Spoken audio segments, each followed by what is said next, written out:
Hello বন্ধুরা, আজকে আমি একটা রান্নার নতুন রেসিপি নিয়ে এসেছি। সেটা হচ্ছে তেল পাবদা। আজকে আমার কর্তামশাই বাজারে থেকে বেশ সুন্দর বড় বড় দেখে পাবদা মাছ নিয়ে এসছে। আমি সেই পাবদাটার আজকে তেল পাবদা করে দেখাবো। খুব অল্প মশলা লাগে এবং খুব চটজলদি এই রান্নাটা হয়ে যায়। এটা করতে এমন কিছু মশলাও লাগে না। আমি প্রথমে মাছটাকে লেবু দিয়ে আর লবণ দিয়ে ভালো করে কচলে ধুয়ে নিয়েছি। তাতে মাছের গায়ের যে ন্যালপা ভাবটা থাকে সেটাও চলে গেছে, আর অনেকটা আস্তে গন্ধটাও কমে যায়। এবার প্রথমে আমি মাছটাকে একটু হলুদ, লবণ আর কাঁচা তেল দিব, আর সামান্য একটু আটা দেব, কারণ এই মাছগুলো খুব ফাটে। একটু আটা দিলে মাছটা ফাটবে না। দিয়ে মেখে নেব। প্রথমে আমি এই যে একটু আটা দিলাম, তারপরে দেব একটু হলুদ, তারপরে দেব লবণ, তারপরে দেব কাঁচা সর্ষের তেল। ওদিকে ততক্ষণ গ্যাসটা অন করে দিই, কড়াইটা বসিয়ে দিই। কড়াইটা গরম হোক, আমি ততক্ষণ মাছটা এবার ভালো করে মাখিয়ে নিই।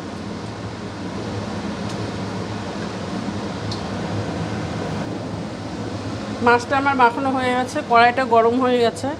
এবার এর মধ্যে আমি দিয়ে দিচ্ছি সর্ষের তেল। এই রান্নাটা করতে একটু তেল লাগবে, যেহেতু এর নাম হচ্ছে তেল পাবদা।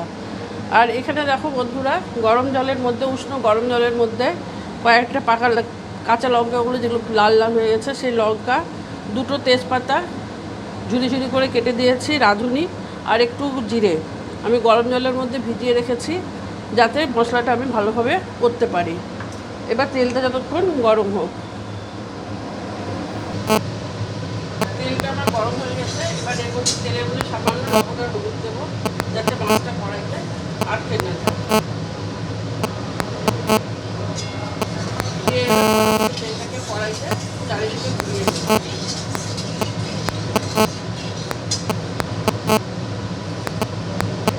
এবার মাছটা আমি আস্তে করে ছেড়ে দেবো।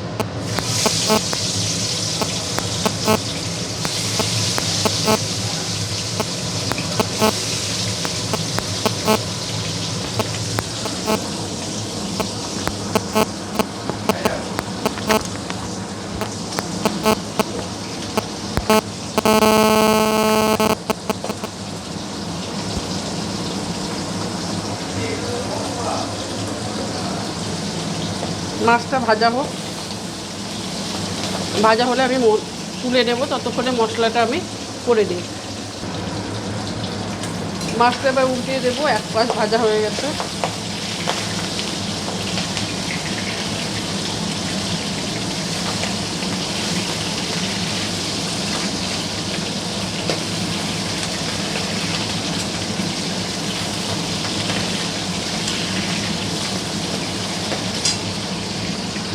এইভাবে নেড়ে চেড়ে আমি বাকি মাছগুলোকেও ভেজে এক এক করে তুলে নেব।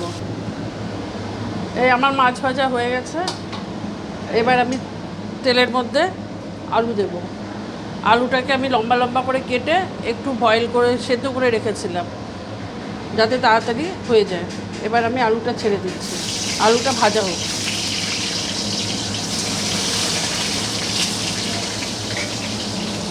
আলুটা লাল হয়ে ভাজা হোক।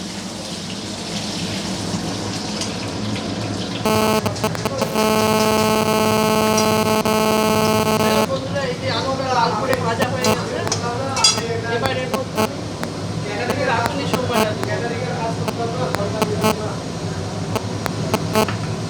এই যে রাঁধুনি সোমবার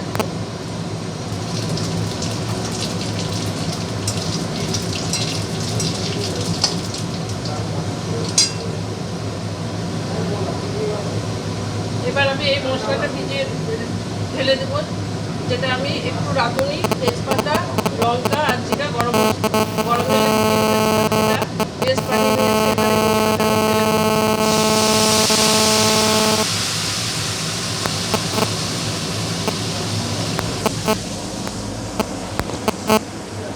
মশলাটা এবার আমি তেলের মধ্যে ছেড়ে দিলাম।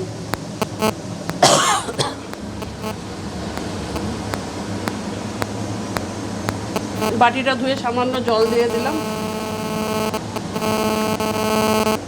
এবার এর মধ্যে আমি একে একে লবণ, হলুদ, পরিমাণ মতন হলুদ দিলাম। প্রথমে দিলাম হলুদ, তারপরে দেব লবণ,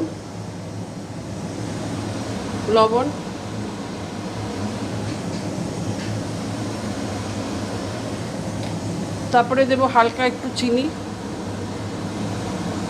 একদম সামান্য। আর দেব ওর মধ্যে অল্প একটু কাশ্মীরি লঙ্কার গুঁড়ো, একটু রঙের জন্য, অল্প একটু, সামান্য একটু কাশ্মীরি লঙ্কার গুঁড়ো। এবার এটা আমি ভালো করে কষিয়ে নেব।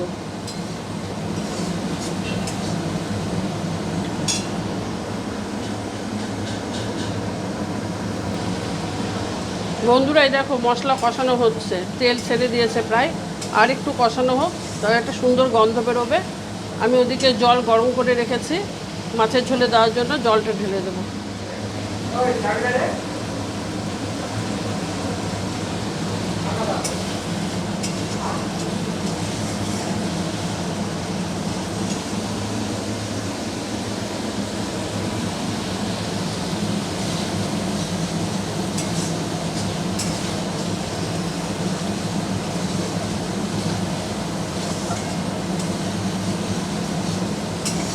এইভাবে তোমরা বানিয়ে খেয়ে দেখবে, ঝোলটা খেতে খুব ভালো লাগে। আর গরমের দিন রাঁধুনি বাটা ঝোল খেতে খুব টেস্ট হয়। এবার আমি গরম জলটা দিয়ে দিচ্ছি।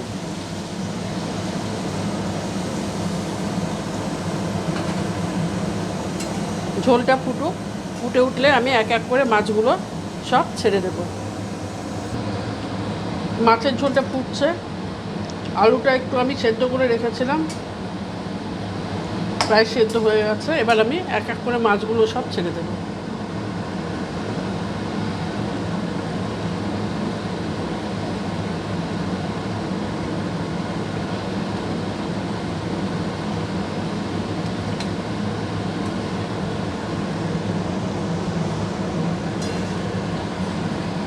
পাবদা মাছ খুব নরম মাছ হয় তো, আস্তে আস্তে ছাড়তে হবে আর আস্তে আস্তে নাড়তে হবে। এবার ঝোলটা ভালো করে ফুটুক।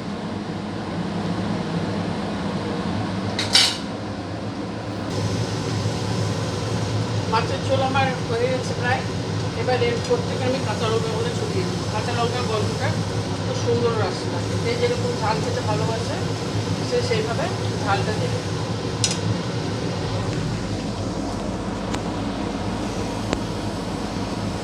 কাঁচা লঙ্কাগুলো উপর থেকে ছড়িয়ে দিলাম। কাঁচা লঙ্কাটা দিয়ে এবার বেশি ফোটাবো না, এবার হচ্ছে ঢেলে নেব। বেশি ফোটালে কাঁচা লঙ্কার গন্ধটা চলে যাবে। এবার আমি গ্যাসটা অফ করে দেব, দিয়ে ঝোলটাকে ঢেলে নেব। এই যে বন্ধুরা, আমার পাবদা মাছের তেল ঝোল কমপ্লিট।